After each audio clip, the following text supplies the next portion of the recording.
Alohan'ny fandalovan'ny filoham-pirenena frantsay Emmanuel Macron de tsara ihany mba misy zavatra ahitsy ahafantan'ny vahoaka malagasy ny tena marina. Voalohany aloha mampalahelo fa Andry Rajoelina niteny tamin'ny TV5 Monde fa sambatra hono malagasy na de tsisy jiro ary any ambanivohitra. Sambatra hono malagasy ary tsisy ozy izy ny fahantrana fa de sambatra ny vahoaka malagasy. Tsara fantany Andry Rajoelina fa ny définition ny fahantrana zany dia tsy fahafahana mampiditra zaza mianatra, tsy fahafahana mitsapo tena ary tsy fahafahana mampidi-bola. Anatin'izany ny 20 isan-jato ny vahoaka malagasy. Donc zay définition nao any ataova aminao alefaso ny zanakao mianatra mipetraka any ambanivohitra ary tsy hianatra. Tsara fantatsika fa tsisy ny inauguration ny téléphérique. Ny antony de tsotra.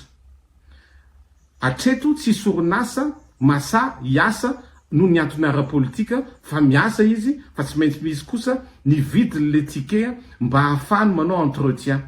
Fa ny zavatra ataon'ny Andry Rajoelina de politika lava de tsy misy orinasa atreto manaiky an'izay. Fa roa manaraka an'izany tsy ampy ny herinaratra atao ampandehanana ny téléphérique. Zay mahatonga n'izy tsy natao inauguration. Ils éparse de za mihitsy anisan'ny teny ihany koa hoe aza mena n'io fitondrana io n'ils éparse. Io fitondrana io égale Andry Rajoelina sy Mamy Ravatomanga. Raha voamenany zareo n'ils éparse de mitovy amin'ny Nosy Sakatia, mitovy amin'ny Miramaro Automasina zay nalainy zareo ankeriny daholo ny zavatra rehetra, tsy azo ekena zany topolasy topovavy. Ils éparse tena manan-kareny be mihitsy ary tsy azo mena ny fitondrana io zay feno kolikoly, feno zavatra tsy manjary ny amboariny ka soa ihany fa ny filoham-pirenena frantsay Emmanuel Macron de tsy anaiky anome an'io Andry Rajoelina. Climat des affaires zany anisan'ny olana ozy ny filoham-pirenena frantsay. Ary marina zany.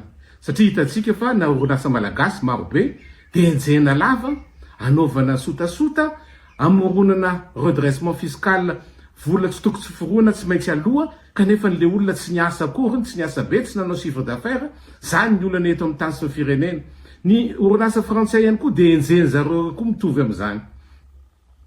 De io zany mahatonga ny firenentsika tsy mandroso na de ny climat des affaires tsy mandeha milohany, tsisy olona te hanao investissement te Madagasikara intsony satria ny herinaratra olona foana, de eo ihany koa ny resaka risoriso sy ny tsy fanajana ny lalàna zay ataon'ny fitondrana. Ka raha resitsika fotsiny zao nisy signature na barrage Volobe teo satria ny EDF hiditra ao anatin'ny actionnaire ny barrage Volobe. Zavatra tsara zany. Fa tsara fatany vahoaka malagasy ary ny vahoaka ny Tomasina. Efa tokony 5 taona lasany vita barrage ny Volobe fa tsy vita satria nagnino. Satria ny actionnaire taloha nitsoka daholo. Ny antony io fitondrana io foana ny olana. Satria lozany zareo mieritreritra zavatra hafa, anao zavatra hafa fa tsy mieritreritra ny tombontsoa ambony firenena malagasy sy ny vahoaka malagasy.